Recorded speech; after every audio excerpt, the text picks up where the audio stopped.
Hi, this is Rob Rosenberg with Springboard Brand and Creative Strategy.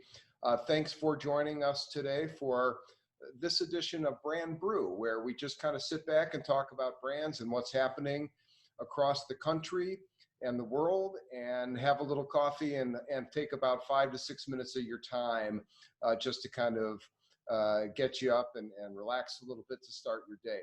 Today, I'm joined by Paul Szablowski, longtime friend, colleague, and collaborator. And Paul is, I'll let Paul, why don't you introduce yourself? Sure. As Rob said, my name is Paul Szablowski. I'm currently running Paul Szablowski Consulting. Have been doing that for the last 2 years. Prior to that, Senior Vice President of Brand Experience at an integrated healthcare delivery system in Texas. And prior to that, same role here in Phoenix. So it's great to see you, Rob. Yeah, great to see you. And thanks for joining us for Brand Brew this morning, Paul. You got your coffee? Got my coffee in my handmade mug. Likewise, and we'll talk about our mugs in a minute. That's part of the program. So, Paul, when you think about the state of the brands today, obviously we're in a little different time than we have been, and hopefully for not too much longer, but we'll see what happens. So where are brands today? What is the state of brands relative to the pandemic in terms of where they're at and perhaps where they're going to be going short term? Great question. First of all, I think consumers during this pandemic really expect brands to take a larger role in society. And that's all across all industries. I don't know if you saw, but recently the toy maker Mattel has created a new line of action figures that celebrate frontline workers. There's a doctor and there's even a grocery store person. Right. Here you've got an iconic brand stepping up to the plate. And when they talked about it, they even said, this isn't just about children. It's about parents. It's about, creating a sense of optimism. And I think brands have a real vital role to play. And it's not the time to sit quietly in the background. Now's the time to step in and step up. Consumers are looking for brands that are collaborating with other organizations. They're looking for brands that aren't selling so much as they're providing solutions to where we are today and where we're going to be going forward. And then I think finally, authenticity. I think authenticity really emerged through this crisis as something that's very, very important to consumers, and also a sense of hope and optimism. Yeah, I would agree. I think that we saw everywhere from car dealers to restaurants, everybody is really in the we're all in this together theme, and this very hopeful platform that we're here for you. So with that said, what's the next step then? And maybe since you've done so much with healthcare, what does that look like in terms of hospitals, health systems, and other healthcare services and products as it relates to kind of that pivot into where we go from here? I think you're right about the pivot. First of all, I think, it's pretty clear over the last couple of years that trust in big corporations, trust in government has eroded. And I think this has really brought that to light. But in a recent survey, healthcare providers and hospitals, from a consumer's perspective, were shown to be the most trusted source of information on critical healthcare issues, and interestingly enough, the most trusted spokesperson. So I think this is a wonderful opportunity. Consumers have a very favorable opinion of nurses, doctors, and hospitals now because they've seen these healthcare heroes emerge.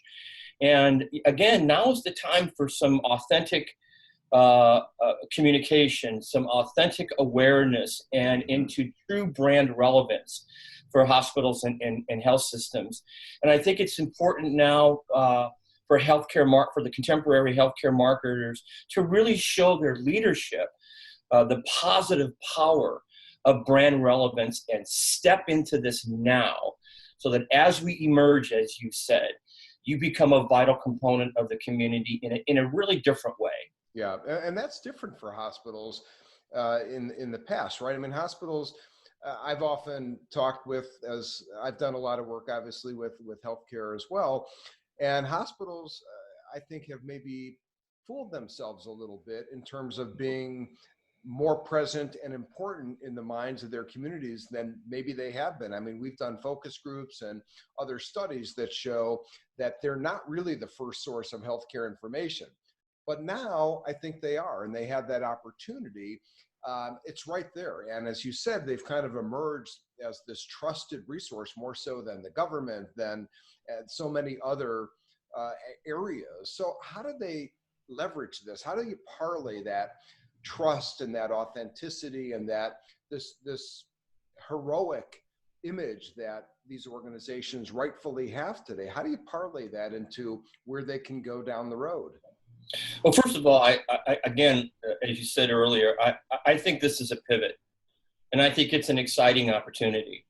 And I also think the definition of hero has expanded. I mean, they're talking about, delivery people being heroes. They're talking about grocery store clerks being heroes. Right. So the heroic efforts that these individuals are making is really a different definition of hero. And I think traditional messaging in hospital and healthcare systems won't be relevant going forward.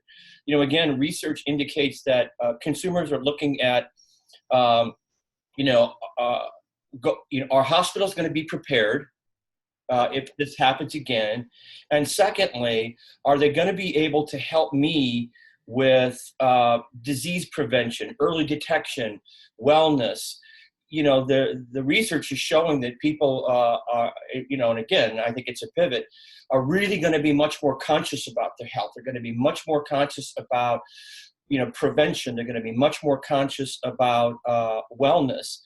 And I think that's a new motivation for healthier lifestyles. That's a new motivation, for hospitals to say, is that a brand attribute that people recognize this system for early detection, prevention, and wellness of taking care of people before they get sick? Mm-hmm. And I think hospital and health systems will have to really consider that being a new brand attribute. Mm-hmm. Do you think that that's a great point? And do you think that people, now that obviously with the coronavirus has impacted so many individuals that have underlying healthcare conditions. And so, as you say, it's going to maybe kind of plant the seed in a lot of consumer mindsets that, I need to be in a healthier state. And is that what will set the stage then for hospitals and health systems to maybe be able to capitalize on that new interest? I look at Peloton, and Peloton stock has soared, and the number of individuals that are taking fitness obviously today in-house, and I do see that continuing. But is that where that motivation lies, the ability to kind of speak to people with this new mindset of, hey, I need to be in better health? Yeah. Interesting. So take, for example, telemedicine. Telemedicine was on a really slow adoption curve. Right. And mostly younger, healthy people who didn't want to go to the doctor's office. Now that has changed, and the adoption rate across all segments is skyrocketed. So now if I have chronic illness and I even have transportation challenges and mobility challenges, now I can talk to my doctor. That doctor can get paid the same rate as it is in my home. So I think the ability of these technologies to come into our lives better, to connect us with healthcare better, is going to be a really important pivot change. Right. In our communities around the country. Yeah. You and I teamed up a few years ago and put together both a talk and some white papers on really what we've both been told as one of the more well-read and well-remembered subjects in healthcare marketing and advertising, and that was the 7 deadly words of healthcare advertising. And it talked about state-of-the-art and comprehensive and continuum of care and we care and all those other things. I think this is going to change that for hospitals and health systems. I think this might be a little bit of an awakening to talk in different terms than they have in the past. I totally agree. You know, if you look at healthcare and non-healthcare, if you just look at consumer need and expectation, you know, quality, convenience, and value are the top three right now. How many systems, you know, around the country are talking about value? Not many. But right up there for consumers, again, is the ability to trust in the brand. And I think that concept, that trust concept, is going to be something very different, and how you define it, and you know, how do you show your communities as a hospital system, for example, all that you've done during this and all that you're going to do coming out of it.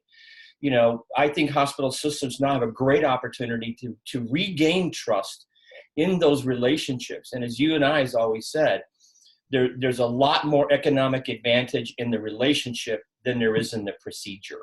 Right.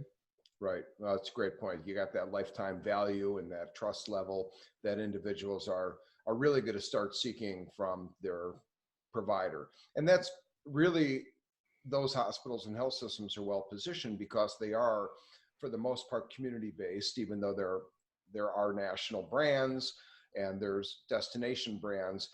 To a large degree, they're right in the community, and they have an opportunity now, as you say, to really be that partner with consumers in ways that they never have before.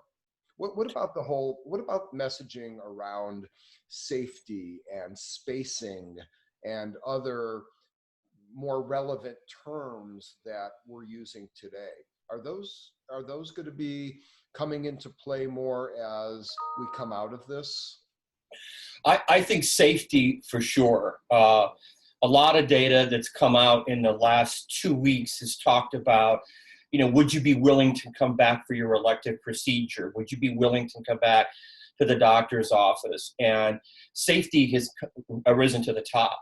One, consumers want to know that you are providing a safe environment for your employees and your healthcare workers. And two, is it safe for me to come back? And how do I know it's safe?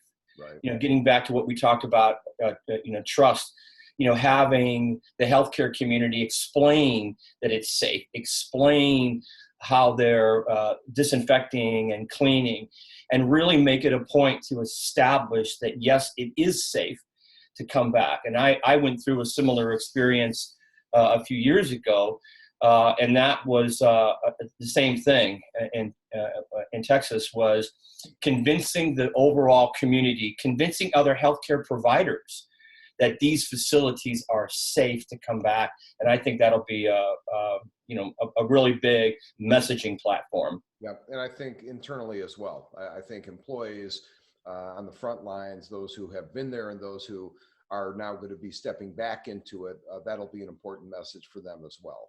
Indeed. Yeah. Well, great, Paul. Well, thanks so much for joining me on this edition of Brand Brew. You mentioned your mug. What are you drinking out of today? It's a hand-thrown mug from a really interesting shop in North Texas, and it's one of my favorites. Yeah, great. I'm drinking this one here. It says World's Best Teacher. My wife is a retired teacher, but I think in light of all that's happening today, it's great to recognize all the heroes. And I think a lot of people appreciate these folks very much these days with kids at home and schooling and whatnot. So that's my mug of the day. So thanks again, Paul, and we'll see you next time on Brand Brew next week with new topics and new subjects and new mugs. Thanks very much. Take care.